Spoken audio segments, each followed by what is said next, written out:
si Daniel Ray Caraig, galing sa Grade 2 Diamond. Ang gagawin ko po ngayon ay kilos lokomotor na may kaugnayan sa agrikultura at kabuhayan. Una, pag-aalaga ng mga hayop.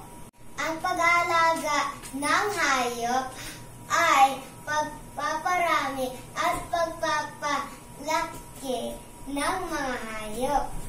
Ganito po ang pag-aalaga ng mga hayop. Pangalawa, pangingisda. Ang pangingisda ay paghuhuli ng isda mula sa dagat at itlog at iba pa. Ganito po ang paghuhuli ng isda.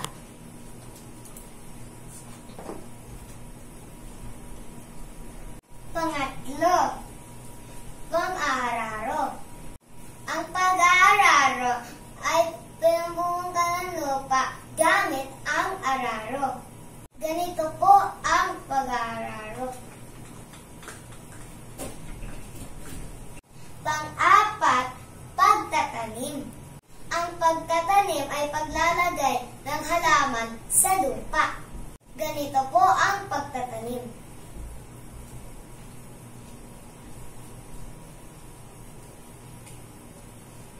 Pang-lima, pag-aani.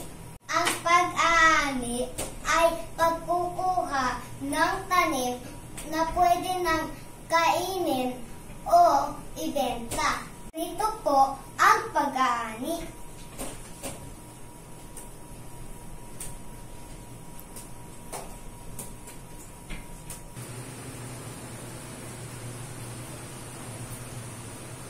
Thank you.